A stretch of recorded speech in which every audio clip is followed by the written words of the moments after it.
गीता इन हिंदी, अध्याय 13, प्रकृति, पुरुष तथा चेतना। श्लोक नंबर 1। अर्जुन ने कहा, हे कृष्ण, मैं प्रकृति तथा पुरुष, क्षेत्र एवं क्षेत्रज्ञ तथा ज्ञान एवं ज्ञ के विषय में जानने का इच्छुक हूँ। श्लोक नंबर 2।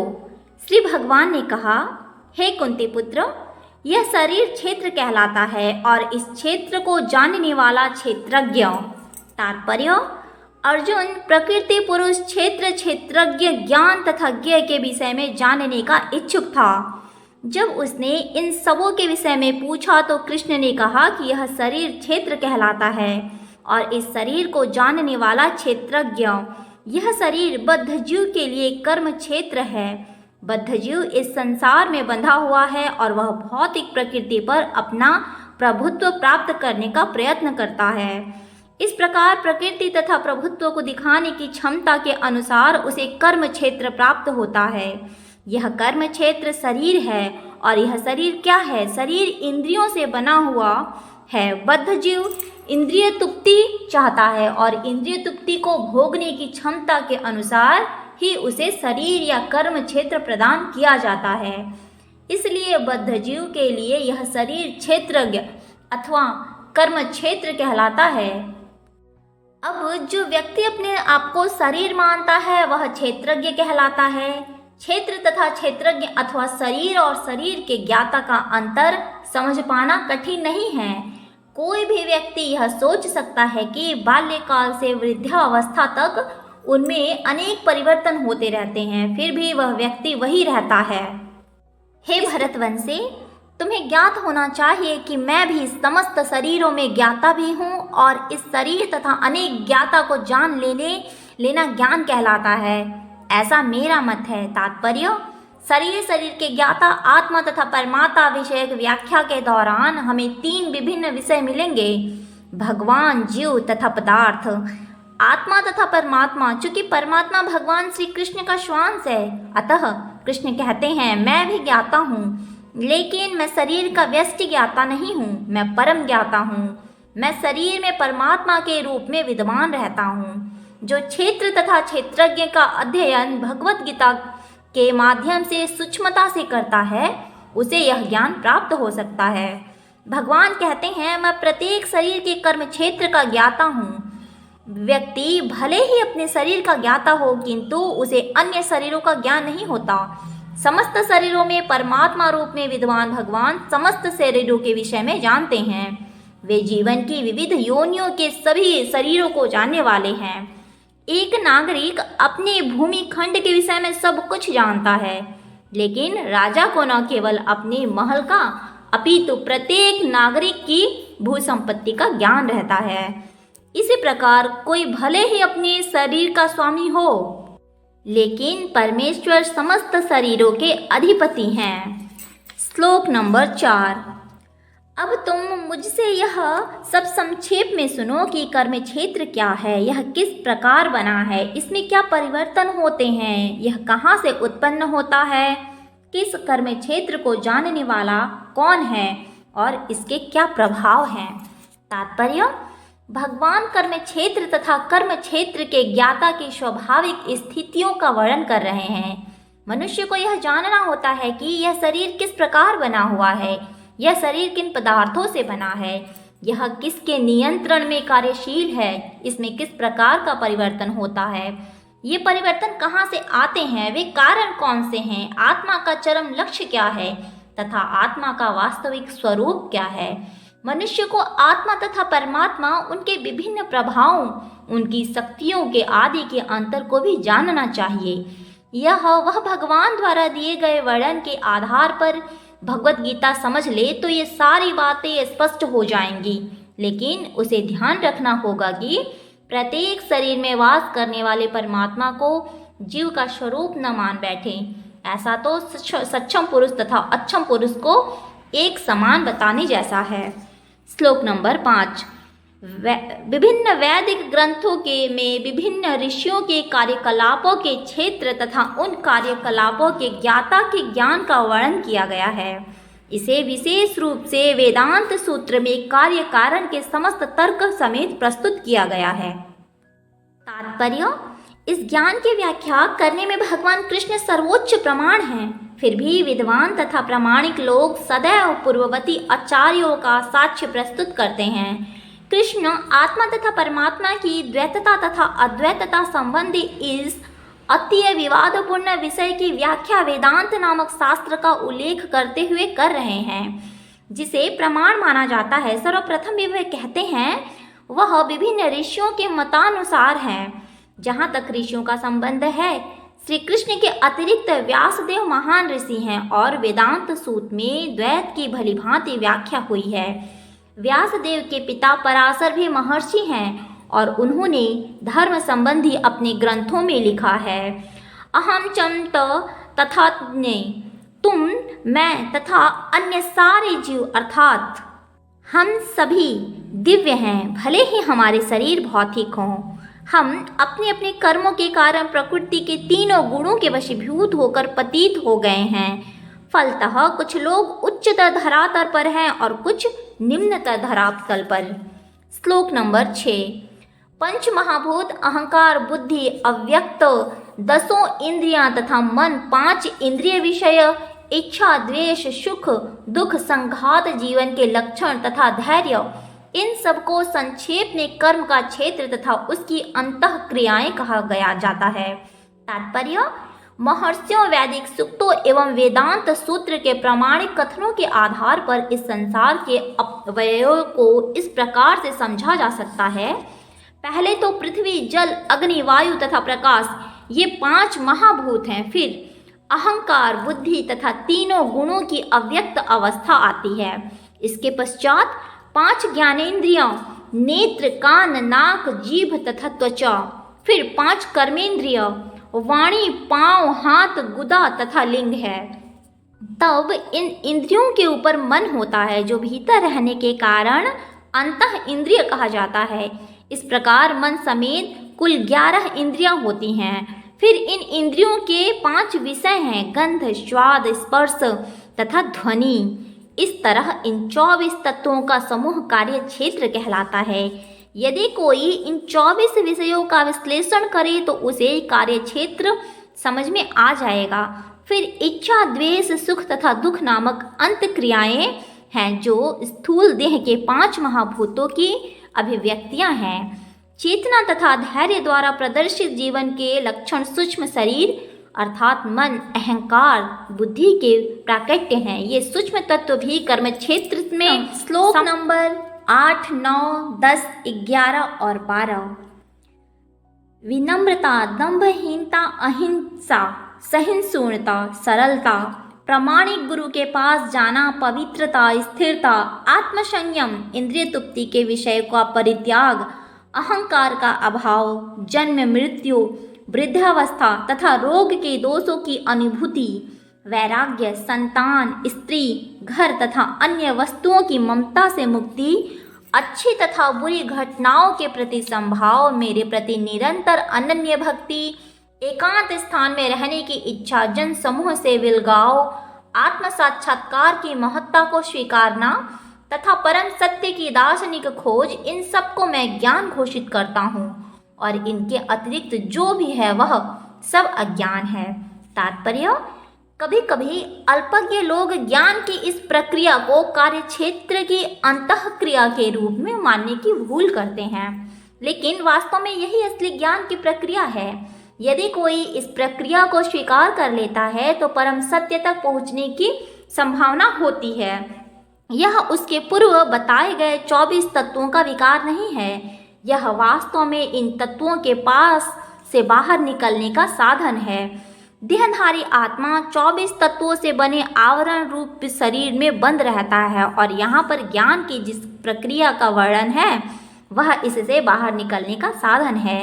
ज्ञान की प्रक्रिया के संपूर्ण वर्णन में ये 11वें श्लोक की प्रथम पंक्ति सर्वाधिक महत्वपूर्ण है। ज्ञान की प्रक्रिया का अवसान भगवान की अनन्य भक्ति में होता है। अतएव यदि कोई भगवान की दिव्य सेवा को नहीं प्राप्त कर पाता या प्राप्त करने में असमर्थ है तो शेष 19 बातें व्यर्थ हैं। लेकिन यदि कोई पुण्य कृष्ण भावनामृत से भक्ति ग्रहण करता है तो वो अन्य 19वें बातें उसके अंदर स्वयं में विकसित हो आती हैं, जैसा कि श्रीमद् भागवत में कहा गया है।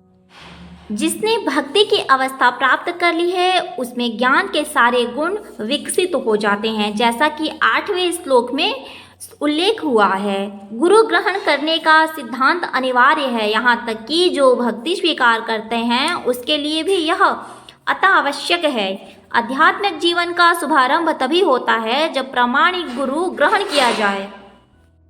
भगवान श्री कृष्ण यहाँ पर स्पष्ट कहते हैं कि ज्ञान की यह प्रक्रिया ही वास्तविक मार्ग है। इससे परे जो भी विचार किया जाता है वह व्यर्थ होता है। जहाँ तक आत्म साक्षात्कार का संबंध है, यहाँ पर स्पष्ट उल्लेख है कि भक्ति योग की व्यवहारिक है। ज्यों ही भक्ति की बात उठे तो मनुष्य को चाहिए कि परमात्मा तथा आत्मा के संबंध पर विचार करे। आत्मा तथा परमात्मा कभी एक नहीं हो सकते, विशेषतया भक्ति योग में तो कभी नहीं। परमात्मा के प्रति आत्मा की यह सेवा नित्य है, जैसा कि स्पष्ट किया गया है। अतएव भक्ति शाश्वत है। मनुष्य को इसी दार्शनिक धारणा में स्थित होना चाहिए। विनम्रता से लेकर भगवत साक्षात्कार तक की विधि भूमि से चलकर ऊपरी मंजिल तक पहुंचने के लिए सीढ़ी के समान है। इस सीढ़ी में कुछ ऐसे लोग हैं जो अभी पहली सीढ़ी पर हैं, कुछ दूसरी पर तो कुछ तीसरी पर, किंतु जब तक मनुष्य ऊपरी मंजिल तक नहीं पहुंच जाता जो कि कृष्ण का ज्ञान है, तब तक वह ज्ञान की निम्नतर अवस्था में ही रहता है। यदि कोई ईश्वर की बराबरी करते हुए आध्यात्मिक ज्ञान में प्रगति करना चाहता है तो उसका प्रयास विफल होता है। यह स्पष्ट कहा गया है कि विनम्रता के बिना ज्ञान संभव नहीं है। अपने को ईश्वर समझना सर्वाधिक गर्व है। यद्यपि जीव सदैव प्रकृति के कठोर नियमों द्वारा ठुकराया जाता है, फिर भी वह अज्ञान के कारण सोचता है कि मैं ईश्वर हूँ। ज्ञान का शुभारंभ अभानित्य या विनम्रता से होता है। मनुष्य को विनम्र होना चाहिए। परमेश्वर के प्रति विद्रोह के कारण ही मनुष्य प्रकृति के अधीन हो जाता है। मनुष्य को इस सच्चाई को जानना और इसमें विश्वस्त होना चाहिए। श्लोक नंबर 13। अब मैं तुम्हें ज्ञेय के विषय में बतलाऊंगा, जिसे सुनकर तुम नित्य ब्रह्म का आस्वादन कर सकोगे। यह ब्रह्मा या आत्मा जो अनादि है और मेरे अधीन है, इस भौतिक जगत के कार्य कारण से परे स्थित है। तात्पर्य, भगवान ने क्षेत्र तथा क्षेत्रज्ञ की व्याख्या की। उन्होंने क्षेत्रज्ञ को जानने की विधि की भी व्याख्या की। अब वे ज्ञेय के विषय में बता रहे हैं। पहले आत्मा के विषय में, फिर परमात्मा के विषय में। ज्ञाता अर्थात आत्मा तथा परमात्मा दोनों के ज्ञान से मनुष्य जीवन अमृत का आस्वादन कर सकता है। जैसा कि द्वितीय अध्याय में कहा गया है, जीव नित्य है, इसकी भी यहाँ पुष्टि हुई है। जीव के उत्पन्न होने की कोई निश्चित तिथि नहीं है, न ही कोई परमेश्वर से जीवात्मा के प्रकट का इतिहास बता सकता है। अतएव वह अनादि है। श्लोक नंबर 14। उनके हाथ, पांव, आंखें, सिर तथा मुंह, उनके कान सर्वत्र हैं। इस प्रकार परमात्मा सभी वस्तुओं में व्याप्त होकर अवस्थित है। तात्पर्य, जिस प्रकार सूर्य अपनी अनंत रश्मियों को विकीर्ण करके स्थित रहता है, उसी प्रकार परमात्मा या भगवान भी हैं। वे अपने सर्वव्यापी रूप में स्थित रहते हैं और उनमें आदि शिक्षक ब्रह्मा से लेकर छोटी सी चींटी तक के सारे जीव उपस्थित हैं। उनके अनंत सिर, हाथ, पांव तथा नेत्र हैं और वे अनंत जीव हैं। वे सभी परमात्मा में ही स्थित हैं। अतएव परमात्मा सर्वव्यापक है। लेकिन आत्मा यह नहीं कह सकता कि उसके हाथ, पांव तथा नेत्र चारों दिशाओं में हैं। यह असंभव नहीं है। यदि वह अज्ञान के कारण यह सोचता है कि उसे इसका ज्ञान नहीं है कि उसके हाथ तथा पैर चतुर्दिक प्रसरित हैं, किंतु समुचित ज्ञान होने पर वह ऐसी स्थिति में आ जाएगा, तो उसका ऐसा सोचना उल्टा है। इसका अर्थ यही होता है कि प्रकृति द्वारा बंद होने के कारण आत्मा परम नहीं है। आत्मा परमात्मा से भिन्न है। परमात्मा अपना हाथ असीम दूरी तक फैला सकता है, किंतु आत्मा ऐसा नहीं कर सकता। भगवद गीता में भगवान कहते हैं कि यदि कोई उन्हें पत्र, पुष्प या जल अर्पित करता है तो वे उसे स्वीकार करते हैं। यदि भगवान दूर होते हुए भी इन वस्तुओं को वे कैसे स्वीकार कर पाते हैं, यही भगवान की सर्वशक्तिमता है। यद्यपि वे पृथ्वी से बहुत दूर अपने धाम में स्थित हैं, तो भी वे किसी के द्वारा अर्पित कोई भी वस्तु अपना हाथ फैलाकर ग्रहण कर सकते हैं। यही उनकी शक्तिमत्ता है। यद्यपि वे अपने दिव्य लोक में लीन रहते हैं, फिर भी वे सर्वव्यापी आत्मा ऐसा घोषित नहीं कर सकता कि वह सर्वव्याप्त है। अतएव इस श्लोकों में आत्मा नहीं अपितु परमात्मा या भगवान का वर्णन हुआ है। श्लोक नंबर 15। परमात्मा समस्त इंद्रियों के मूल स्रोत हैं, फिर भी वे इंद्रियों से रहित हैं। वे समस्त जीवों के पालनकर्ता होकर भी अनासक्त हैं। वे प्रकृति के गुणों से परे हैं, फिर भी वे भौतिक प्रकृति के समस्त गुणों के स्वामी हैं। तात्पर्य: यद्यपि परमेश्वर समस्त जीवों की समस्त इंद्रियों के स्रोत हैं, फिर भी जीवों की तरह उनके भौतिक इंद्रियां नहीं होती। वास्तव में वे जीवों के आध्यात्मिक इंद्रियां होती हैं, लेकिन बद्ध जीवन में वे भौतिक तत्वों से आच्छादित रहती हैं। अतएव इंद्रिय कार्यों का प्राकट्य पदार्थ द्वारा होता है। परमेश्वर की इंद्रियां इस तरह आच्छादित नहीं रहती। उनकी इंद्रियां दिव्य होती हैं, अतएव निर्गुण कहलाती हैं। गुण का अर्थ है भौतिक गुण, लेकिन उनकी इंद्रियां भौतिक आवरण से रहित होती हैं। यह समझ लेना चाहिए कि उनकी इंद्रियां हमारी इंद्रियों जैसी नहीं होती।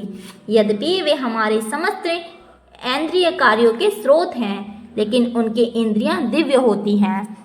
श्लोक नंबर 16। परम सत्य जड़ तथा जंगम समस्त जीवों के बाहर तथा भीतर स्थित है। सूक्ष्म होने के कारण वे भौतिक इंद्रियों के द्वारा जानने या देखने से परे हैं। यद्यपि वे अत्यंत दूर रहते हैं, किंतु हम सबों के निकट भी हैं। तात्पर्य: वैदिक साहित्य में हम जानते हैं कि परम पुरुष नारायण प्रत्येक जीव के बाहर तथा भीतर निवास करने वाले हैं। वे भौतिक तथा आध्यात्मिक दोनों ही जगतों में विद्यमान रहते हैं। यद्यपि वे बहुत दूर हैं, फिर भी वे हमारे निकट रहते हैं। वे वैदिक साहित्य के वचन हैं। असीनो दूर वज्रति सयान्तो याति ही, चूंकि वे निरंतर दिव्य व्रजति सयानो यान्ति सर्वतः।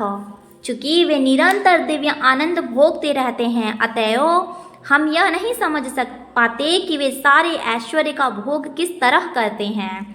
हम इन भौतिक इंद्रियों से न उन्हें देख पाते हैं न समझ पाते हैं। अतएव वैदिक भाषा में कहा गया है, उन्हें समझने में हमारा भौतिक मन तथा इंद्रिय असमर्थ हैं, किंतु जिसने भक्ति में कृष्ण भावनामृत का अभ्यास करते हुए अपने मन तथा इंद्रियों को शुद्ध कर लिया है, वह उन्हें निरंतर देख सकता है। ब्रह्म संहिता में इसकी पुष्टि हुई है कि परमेश्वर के लिए जिस भक्त में प्रेम उपज चुका है, वह निरंतर उनका दर्शन करता रहता है। और भगवद गीता में इसकी पुष्टि हुई है कि उन्हें केवल भक्ति द्वारा ही समझा या देखा जा सकता है। श्लोक नंबर 17। यद्यपि परमात्मा समस्त जीवों के मध्य विभाजित प्रतीत होता है, लेकिन वह कभी भी विभाजित नहीं है। वह एक रूप में स्थित है। यद्यपि वह प्रत्येक जीव का पालन करता है, लेकिन यह समझना चाहिए कि वह सबों का संहार करता और सबों को जन्म देता है। तात्पर्य: भगवान सबों के हृदय में परमात्मा रूप में स्थित हैं, तो क्या इसका अर्थ यह हुआ कि वे बंटे हुए नहीं हैं? वास्तव में वे एक हैं। यहाँ पर सूर्य का उदाहरण दिया जाता है। सूर्य मध्याह्न समय अपने स्थान पर रहता है, लेकिन यदि कोई चारों ओर 5 मील की दूरी पर घूमे और पूछे कि सूर्य कहाँ है, तो सभी लोग यही कहेंगे कि वह उनके सिर पर चमक रहा है। वैदिक साहित्य में यह उदाहरण यह दिखाने के लिए दिया गया है कि यद्यपि भगवान अविभाजित हैं, लेकिन इस प्रकार स्थित हैं मानो विभाजित हों। यही नहीं, वैदिक साहित्य में यह भी कहा गया है कि अपनी सर्वशक्तिमता के द्वारा एक विष्णु सर्वत्र विद्यमान है। जिस तरह अनेक पुरुषों को एक ही सूर्य की प्रतीति अनेक स्थानों में होती है, यद्यपि प्रत्येक परमेश्वर जीव के पालन करता है, किंतु प्रलय के समय सबों का भक्षण कर जाते हैं। इसकी पुष्टि 11वें अध्याय में हो चुकी है, जहां भगवान कहते हैं कि वे कुरुक्षेत्र में एकत्र सारे योद्धाओं का भक्षण करने के लिए आए हैं। उन्होंने यह भी कहा है कि वे काल के रूप में सबका भक्षण करते हैं, वे सबके प्रलयकारी और संहार करता हैं। जब सृष्टि की जाती है तो वे सबों को मूल स्थिति में विकसित करते हैं और प्रलय के समय उन सबों को निगल जाते हैं। श्लोक नंबर 18। वे समस्त प्रकाशमान वस्तुओं के प्रकाश स्रोत हैं, वे भौतिक अंधकार से परे हैं और अगोचर है, वे ज्ञान हैं, ज्ञेय हैं और ज्ञान के लक्ष्य हैं, वे सबके हृदय में स्थित हैं। तात्पर्य, परमात्मा या भगवान ही सूर्य, चंद्र तथा नक्षत्रों जैसी समस्त प्रकाशमान वस्तुओं के प्रकाश स्रोत हैं। वैदिक साहित्य से हमें पता चलता है कि वैकुंठ राज्य में सूर्य या चंद्रमा की आवश्यकता नहीं पड़ती, क्योंकि वहाँ पर परमेश्वर का तेज जो है, भौतिक जगत में वह ब्रह्म ज्योति या भगवान का आध्यात्मिक तेज महतत्व अर्थात भौतिक तत्वों से ढका रहता है। अतएव इस जगत में हमें सूर्य, चंद्र, बिजली आदि के प्रकाश की आवश्यकता पड़ती है। वैदिक साहित्य में स्पष्ट कहा गया है कि भगवान के प्रकाश में तेज से प्रत्येक वस्तु प्रकाशित रहती है। अतः यह स्पष्ट है कि वे इस भौतिक जगत में स्थित नहीं हैं, वे तो आध्यात्मिक जगत में स्थित हैं जो चिन्मय आकाश में बहुत ही दूरी पर है। इसकी भी पुष्टि वैदिक साहित्य से होती है। श्लोक नंबर 19। इस प्रकार मैंने कर्म, क्षेत्र, ज्ञान तथा ज्ञेय का संक्षेप में वर्णन किया है। इसे केवल मेरे भक्त ही पूरी तरह समझ सकते हैं और इस तरह मेरे स्वभाव को प्राप्त होते हैं। तात्पर्य, भगवान ने शरीर, ज्ञान तथा ज्ञेय का संक्षेप में वर्णन किया है। यह ज्ञान 3 वस्तुओं का है, ज्ञाता, ज्ञेय तथा जानने की विधि। ये तीनों मिलकर विज्ञान कहलाते हैं। पुण्य ज्ञान भगवान के अनन्य भक्तों द्वारा प्रत्यक्ष समझा जा सकता है, अन्य इसे समझ पाने में असमर्थ रहते हैं। अद्वैतवादियों का कहना है कि अंतिम अवस्था में ये तीनों बातें एक हो जाती हैं, लेकिन भक्त इसे नहीं मानते। ज्ञान तथा ज्ञान के विकास का अर्थ है अपने आप को कृष्ण भावनामृत में समझना। हम भौतिक चेतना द्वारा संचालित होते हैं, लेकिन ज्यों ही हम अपनी सारी चेतना कृष्ण के कार्यों के में स्थानांतरित कर देते हैं और उसका अनुभव करते हैं कि कृष्ण ही सब कुछ है, तो हम वास्तविक ज्ञान प्राप्त कर सकते हैं। दूसरे शब्दों में, ज्ञान तो भक्ति को पूर्णतया समझने के लिए ही प्रारंभिक अवस्था है। 15वें अध्याय में इसकी विशद व्याख्या की गई है। श्लोक नंबर 20। प्रकृति तथा जीवों को अनादि समझना चाहिए, उनके विकार तथा गुण को प्रकृतिजन्य हैं। तात्पर्य, इस अध्याय के ज्ञान से मनुष्य शरीर तथा शरीर के ज्ञाता को जान सकता है। शरीर क्रिया क्षेत्र है और प्रकृति से निर्मित है। शरीर के भीतर बद्ध तथा उसके कार्यों का भोग करने वाला आत्मा ही पुरुष या जीव है। वह ज्ञाता है और इसके अतिरिक्त भी दूसरा ज्ञाता होता है जो परमात्मा है। निसंदेह यह समझना चाहिए कि परमात्मा तथा आत्मा एक ही भगवान की विभिन्न अभिव्यक्तियां हैं। जीवात्मा उनकी शक्ति है और परमात्मा उनका साक्षात अंश। प्रकृति तथा जीव दोनों ही नित्य हैं। तात्पर्य यह है कि वे सृष्टि से पहले से विद्यमान हैं। यह भौतिक अभिव्यक्ति परमेश्वर की शक्ति से है और उसी प्रकार जीव भी है। जीव श्रेष्ठ शक्ति है। जीव तथा प्रकृति इस ब्रह्मांड से उत्पन्न होने के पूर्व विद्यमान है। प्रकृति तो महाविष्णु में लीन हो गई है और जब इसकी आवश्यकता पड़ी तो यह महत्व तत्व के द्वारा प्रकट हुई। इस प्रकार से जीव भी उनके भीतर रहते हैं और चूंकि वे बद्ध हैं, अतएव वे परमेश्वर की सेवा करने में प्रमुख है। इस तरह उन्हें वैकुंठ लोक में प्रविष्ट होने नहीं दिया जाता, लेकिन प्रकृति के व्यक्त होने पर उन्हें भौतिक जगत में पुनः कर्म करने और वैकुंठ लोक में प्रवेश करने की तैयारी करने का अवसर दिया जाता है। श्लोक नंबर 21। प्रकृति समस्त भौतिक कारणों तथा कार्यों की हेतु कही जाती है और जीव इस संसार में विविध सुख दुख के भोग का कारण कहा जाता है। तात्पर्य, जीवों में शरीर तथा इंद्रियों की विभिन्न अभिव्यक्तियां प्रकृति के कारण हैं। कुल मिलाकर 84 लाख भिन्न योनियां हैं और ये सब प्रकृतिजन्य हैं। जीव के विभिन्न इंद्रिय सुखों से हैं योनियां मिलती हैं। जो इस प्रकार इस शरीर या उस शरीर में रहने की इच्छा करता है, उसे विभिन्न शरीर प्राप्त होता है, तो वह विभिन्न शरीर के दुख तथा सुख भोगता है। उसके भौतिक दुख सुख उसके शरीर के कारण होते हैं, स्वयं उसके कारण नहीं। उसकी मूल अवस्था में भोग में कोई संदेह नहीं रहता, अतएव वही उसकी वास्तविक स्थिति है। वह प्रकृति पर प्रभुत्व जताने के लिए भौतिक जगत में आता है। वैकुंठ लोक में ऐसी कोई वस्तु नहीं होती। वैकुंठ लोक शुद्ध है, किंतु भौतिक जगत में प्रत्येक व्यक्ति विभिन्न प्रकार के शरीर दुखों सुखों को प्राप्त करने के लिए कठिन संघर्ष में रत रहता है। यह कहने से बात और स्पष्ट हो जाएगी कि यह शरीर इंद्रियों का कार्य है। इंद्रियां इच्छाओं की पूर्ति का साधन है। यह शरीर तथा हेतु रूप इंद्रियां प्रकृति द्वारा प्रदत्त हैं। और जैसा कि अगले श्लोक में स्पष्ट हो जाएगा, जीव को अपनी पूर्व आकांक्षा तथा कर्म के अनुसार परिस्थितियों के वश वरदान का शाप मिलता है। जीव की इच्छाएं तथा कर्मों के अनुसार प्रकृति उसे विभिन्न स्थानों में पहुंचाती है। जीव स्वयं ऐसे स्थानों में जाने तथा मिलने वाले सुख दुखों का कारण होता है। श्लोक नंबर 22। इस प्रकार जीव प्रकृति के तीनों गुणों को भोग करता हुआ प्रकृति में ही जीवन बिताता है। यह उस प्रकृति के साथ उसकी संगति के कारण है। इस तरह उसे उत्तम तथा अधम योनियां मिलती रहती हैं। तात्पर्य: यह श्लोक इस समझने के लिए महत्वपूर्ण है कि जीव एक शरीर से दूसरे में किस प्रकार देहांतरण करता है। दूसरे अध्याय में बताया गया है कि जीव एक शरीर को त्याग कर दूसरा शरीर उसी तरह धारण करता है जिस प्रकार कोई वस्त्र बदलता है। वस्त्र का परिवर्तन इस संसार के प्रति आसक्ति के कारण है। जब तक जीव इस मिथ्या प्राकृत्य पर मुग्ध रहता है तब तक उसे निरंतर देहांतरण करना पड़ता है। प्रकृति पर प्रभुत्व जताने की इच्छा के फलस्वरूप वह ऐसी प्रतिकूल परिस्थितियों में फंसता रहता है।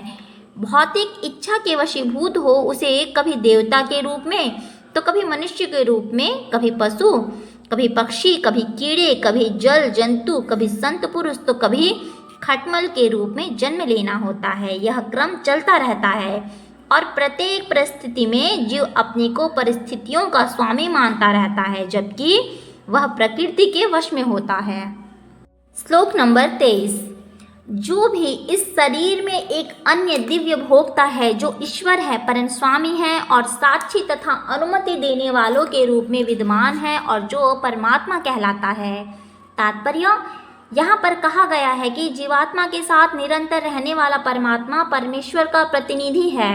वह सामान्य जीव नहीं है। चूंकि अद्वैतवादी चिंतक शरीर के ज्ञाता को एक मानते हैं, अतएव उनके विचार से परमात्मा तथा जीवात्मा में कोई अंतर नहीं है।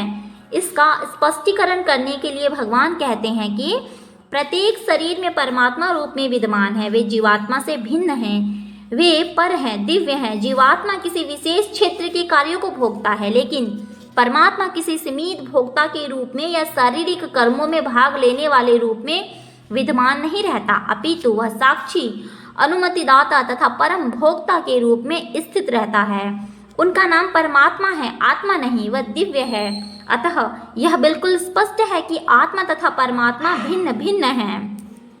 परमात्मा के हाथ पैर सर्वत्र रहते हैं, लेकिन जीवात्मा के ऐसा नहीं होता। चूंकि परमात्मा परमेश्वर है, अतएव वह अंदर से जीव की भौतिक भोग की आकांक्षा पूर्ति की अनुमति देता है।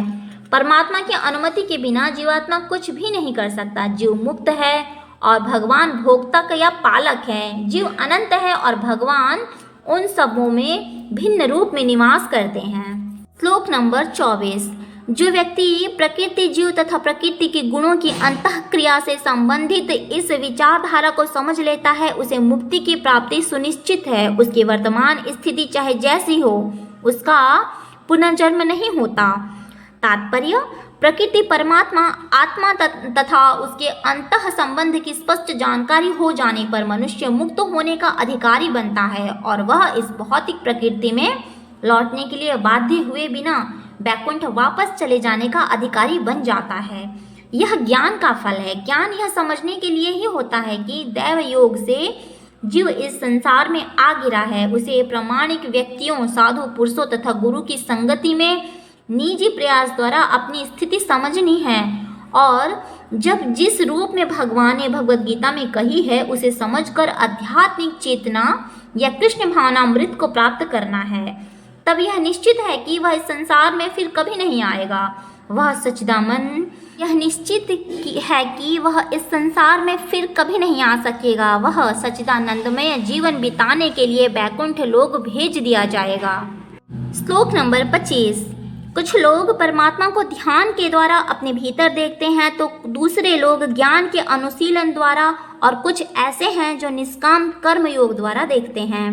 तात्पर्य: भगवान अर्जुन को बताते हैं कि जहाँ तक मनुष्य द्वारा आत्म साक्षात्कार की खोज का प्रश्न है, बद्ध जीवों की दो श्रेणियां हैं। जो लोग नास्तिक, अज्ञेयवादी तथा संशयवादी हैं, वे आध्यात्मिक ज्ञान से विहीन हैं, किंतु अन्य लोग जो आध्यात्मिक जीवन संबंधी अपने ज्ञान के प्रति श्रद्धावान हैं, वे आत्मदर्शी, भक्त, दार्शनिक तथा निष्काम कर्म योगी कहलाते हैं।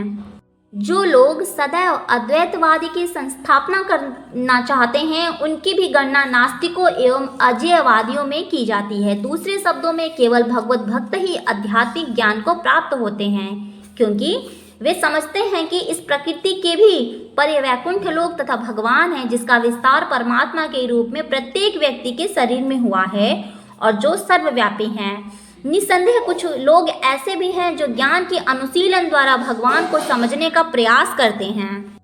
इन्हें श्रद्धावानों की श्रेणी में गिना जा सकता है। सांख्य दार्शनिक इन भौतिक जगत का विश्लेषण 24 तत्व के रूप में करते हैं और वे आत्मा को 25वां तत्व मानते हैं।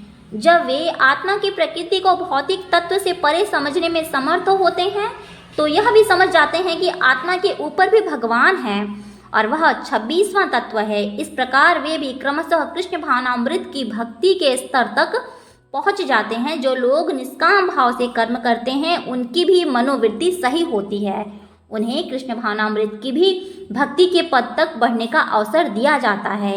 यहाँ पर यह कहा गया है कि कुछ लोग ऐसे होते हैं जिनकी चेतना शुद्ध होती है और वे ध्यान द्वारा परमात्मा को खोजने का प्रयत्न करते हैं। जब वे परमात्मा को अपने अंदर खोज लेते हैं तो वे दिव्य पद को प्राप्त होते हैं। इस प्रकार अन्य लोग हैं जो ज्ञान के अनुशीलन द्वारा परमात्मा को जानने का प्रयास करते हैं। कुछ ऐसे भी हैं जो हठ योग द्वारा अपने बालकों जैसे क्रियाकलापों द्वारा भगवान को प्रसन्न करने का प्रयास करते हैं। श्लोक नंबर 26। ऐसे भी लोग हैं जो यद्यपि आध्यात्मिक ज्ञान से अवगत नहीं होते, पर अन्य के परम पुरुष के विषय में सुनकर उनकी पूजा करने लगते हैं। ऐसे भी लोग हैं जो यद्यपि आध्यात्मिक ज्ञान से अवगत नहीं होते, पर अन्यों से परम पुरुष के विषय में सुनकर उनकी पूजा करने लगते हैं। ये लोग भी प्रामाणिक पुरुषों से श्रवण करने की मनोवृत्ति होने के कारण जन्म तथा मृत्यु के पथ को पार कर जाते हैं। तात्पर्य: यह श्लोक आधुनिक समाज पर विशेष रूप से लागू होता है, क्योंकि आधुनिक समाज में आध्यात्मिक विषयों की शिक्षा नहीं दी जाती। कुछ लोग नास्तिक प्रतीत होते हैं तो कुछ अज्ञेयवादी तथा दार्शनिक, लेकिन वास्तव में इन्हें दर्शन का कोई ज्ञान नहीं होता। जहाँ तक सामान्य व्यक्ति की बात है, यदि वह पुण्यात्मा है तो श्रवण द्वारा प्रगति कर सकता है। यह श्रवण विधि अत्यंत महत्वपूर्ण है। आधुनिक जगत में कृष्ण भावनामृत का उपदेश करने वाले भगवान चैतन्य ने श्रवण पर अत्यधिक बल दिया था, क्योंकि यदि सामान्य व्यक्ति प्रामाणिक स्रोतों से केवल श्रवण करे तो वह प्रगति कर सकता है। विशेषतया चैतन्य महाप्रभु के अनुसार यदि वह हरे कृष्ण कृष्ण कृष्ण हरे हरे, हरे राम राम राम हरे हरे की दिव्य ध्वनि को सुने, इसलिए कहा गया है कि सभी व्यक्तियों को सिद्ध पुरुषों की श्रवण करने का लाभ उठाना चाहिए और इस तरह क्रम से प्रत्येक वस्तु समझने में समर्थ बनना चाहिए। वह निश्चित रूप से परमेश्वर की पूजा हो सकेगी। भगवान चैतन्य महाप्रभु ने कहा है कि इस युग में मनुष्य को अपना पद बदलने की आवश्यकता नहीं है, अपितु उसे चाहिए कि वह मनोधार्मिक तर्क द्वारा परम सत्य को समझने का प्रयास करे। उसे उन व्यक्तियों का दास बनना चाहिए जिन्हें परमेश्वर का ज्ञान है। यदि कोई इतना भाग्यशाली हुआ कि उसे शुद्ध भक्त की शरण मिल सके और वह उससे आत्म साक्षात्कार के विषय में श्रवण करके उसके पद चिन्हों पर चले, तो उसे क्रमशः शुद्ध भक्त का पद प्राप्त हो जाता है। श्लोक नंबर 27। हे भरतवंशियों में श्रेष्ठ, यह जान लो कि चर तथा अचर जो भी तुम्हें अस्तित्व में दिख रहा है, वह कर्म क्षेत्र तथा क्षेत्र के ज्ञाता का संयोग मात्र है। तात्पर्य: इस श्लोक श्लोक में ब्रह्मांड की सृष्टि के भी पूर्व से आस्तिक में रहने वाली प्रकृति तथा जीव दोनों की व्याख्या की गई है। जो कुछ भी उत्पन्न किया जाता है वह जीव तथा प्रकृति का संयोग मात्र है। वृक्ष, पर्वत आदि ऐसी अनेक अभिव्यक्तियां हैं जो गतिशील नहीं हैं। उनके साथ ही ऐसी अनेक वस्तुएं हैं जो गतिशील हैं, और ये सब भौतिक प्रकृति तथा परा प्रकृति अर्थात जीव के संयोग मात्र से है। परा प्रकृति जीव के स्पर्श के बिना कुछ भी उत्पन्न नहीं हो सकता। भौतिक प्रकृति तथा आध्यात्मिक प्रकृति का संबंध निरंतर चला रहता है और यह संयोग परमेश्वर द्वारा संपन्न कराया जाता है। अतएव वे भी परा तथा अपरा प्रकृतियों के नियामक हैं। अपरा प्रकृति उनके द्वारा सृष्ट है और परा प्रकृति उस अपरा प्रकृति में रखी जाती है। श्लोक नंबर 28।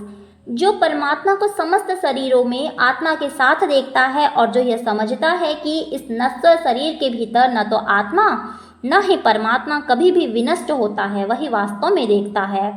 तात्पर्य, जो व्यक्ति सत्संगी के तीन वस्तुओं को शरीर, शरीर का स्वामी या आत्मा तथा आत्मा के मित्र को एक साथ संयुक्त देखता है, वही सच्चा ज्ञानी है।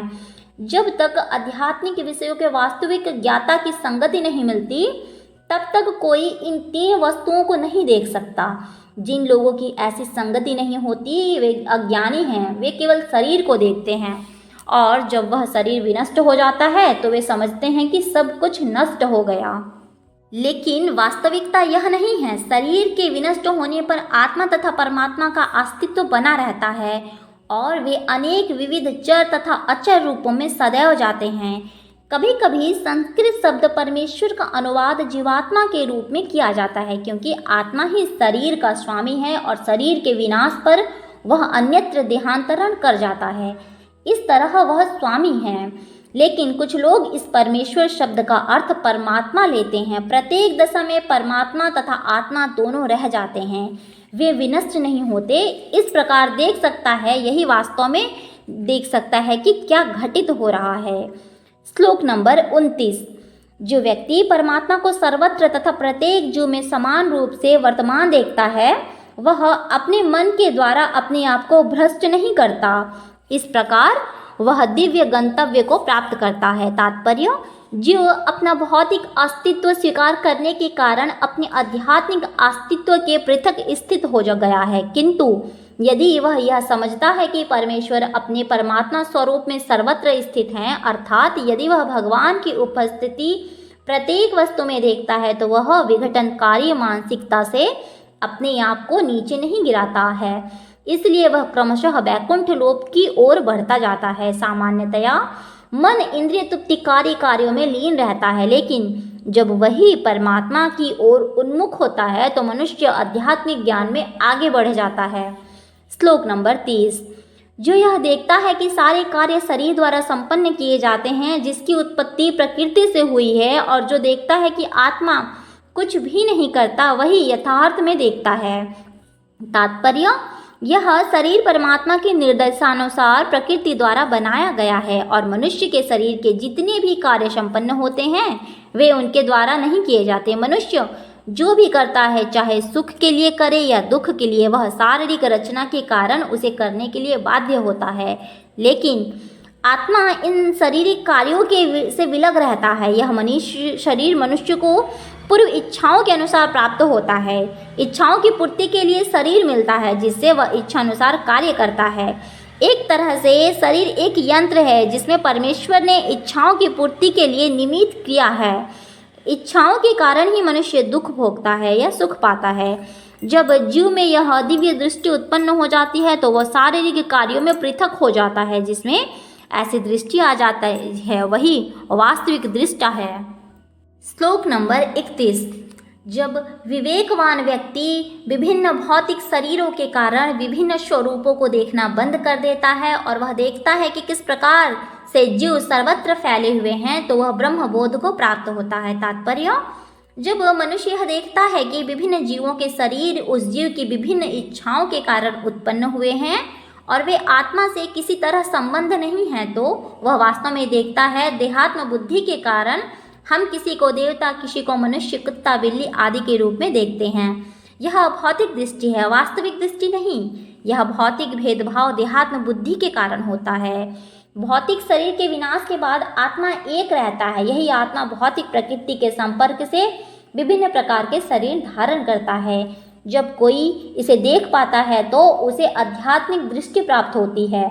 इस प्रकार जो मनुष्य पशु, ऊंच नीच आदि के भेदभाव से मुक्त हो जाता है, उसकी चेतना शुद्ध हो जाती है और वह अपने आध्यात्मिक रूप में कृष्ण भावनामृत विकसित करने में समर्थ होता है। तब वह वस्तुओं को जिस रूप में देखता है उसे अगले श्लोक में बताया गया है। श्लोक नंबर 32। शाश्वत दृष्टि संपन्न लोग यह देख सकते हैं कि अविनाशी आत्मा दिव्य, शाश्वत तथा गुणों से अतीत है। हे अर्जुन, भौतिक शरीर के साथ संपर्क करते हुए भी आत्मा न तो कुछ करता है और न लिप्त होता है। तात्पर्य, ऐसा प्रतीत होता है कि जीव उत्पन्न होता है क्योंकि भौतिक शरीर का जन्म होता है, लेकिन वास्तव में जीव शाश्वत है, वह उत्पन्न नहीं होता। शरीर में स्थित रहकर भी जब दिव्य तथा शाश्वत रहता है, इस प्रकार वह विनष्ट नहीं किया जा सकता। वह स्वभाव में आनंदमय है, वह किसी भौतिक कार्य में प्रवृत्त नहीं होता। अतएव भौतिक शरीरों के साथ उसका संपर्क होने से जो कार्य संपन्न होते हैं वे उसे लिप्त नहीं कर पाते। श्लोक नंबर 33। यद्यपि आकाश सर्वव्यापी है किंतु अपनी सूक्ष्म प्रकृति के कारण किसी वस्तु से लिप्त नहीं होता। इसी तरह ब्रह्म दृष्टि में स्थित आत्मा शरीर में स्थित रहते हुए भी शरीर में लिप्त नहीं होता। तात्पर्य, वायु, जल, कीचड़, मल तथा अन्य वस्तुओं में प्रवेश करती हैं, फिर भी वह किसी वस्तु में लिप्त नहीं होता। इसी प्रकार से जीव विभिन्न प्रकार के शरीरों में स्थित होकर भी अपनी सूक्ष्म प्रकृति के कारण उनसे पृथक बना रहता है। अतः इन भौतिक आंखों से यह देख पाना असंभव है कि जीव किस प्रकार इस शरीर के संपर्क में है और शरीर के विनष्ट हो जाने पर वह उसे कैसे विलग हो जाता है। कोई भी विज्ञानी इसे निश्चित नहीं कर सकता। श्लोक नंबर 34। हे भरतपुत्र, जिस प्रकार सूर्य अकेले इन सारे ब्रह्मांड को प्रकाशित करता है, उसी प्रकार शरीर के भीतर स्थित एक आत्मा सारे शरीर को चेतना से प्रकाशित करता है। तात्पर्य, चेतना के संबंध में अनेक मत हैं। यहाँ पर भगवद गीता में सूर्य तथा धूप का उदाहरण दिया गया है। जिस प्रकार सूर्य एक स्थान पर स्थित रहकर ब्रह्मांड को आलोकित करता है, उसी तरह आत्मा सूक्ष्म कण शरीर के हृदय में स्थित रहकर चेतना द्वारा सारे शरीर को आलोकित करता है। इस प्रकार चेतना की आत्मा का प्रमाण है। जिस तरह धूप या प्रकाश सूर्य की उपस्थिति का प्रमाण होता है, जब शरीर में आत्मा वर्तमान रहता है तो सारे शरीर में चेतना रहती है, किंतु ज्यों शरीर से आत्मा चली जाती है त्यों चेतना लुप्त हो जाती है। इसे बुद्धिमान व्यक्ति सुगमता से समझ सकते हैं। अतएव चेतना पदार्थ के संयोग से नहीं बनी होती, यह जीव का लक्षण है।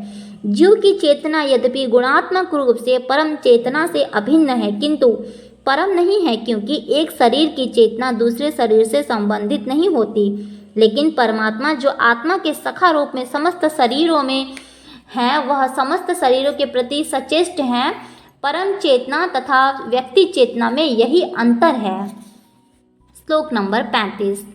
जो लोग ज्ञान के चक्षुओं से शरीर तथा शरीर के ज्ञाता के अंतर को देखते हैं और भवबंधन से मुक्ति की विधि को भी जानते हैं, उन्हें परम लक्ष्य प्राप्त होता है। तात्पर्य, इस 13वें अध्याय का तात्पर्य यही है कि मनुष्य को शरीर के स्वामी तथा परमात्मा के अंतर को समझना चाहिए। उसे श्लोक 8 से लेकर 12 तक में वर्णित मुक्ति की विधि को जानना चाहिए, तभी वह परम गति को प्राप्त हो सकता है। श्रद्धालु को चाहिए कि सर्वप्रथम वह ईश्वर का श्रवण करने के लिए सत्संगी करे और धीरे धीरे प्रबुद्ध बने। यदि गुरु स्वीकार कर लिया जाए तो पदार्थ तथा आत्मा के अंतर को समझा जा सकता है और वही अग्रिम आत्म साक्षात्कार के लिए शुभारंभ बन जाता है। गुरु अनेक प्रकार के उपदेशों से अपने शिष्यों को देहात्म बुद्धि में मुक्त होने की शिक्षा देते हैं।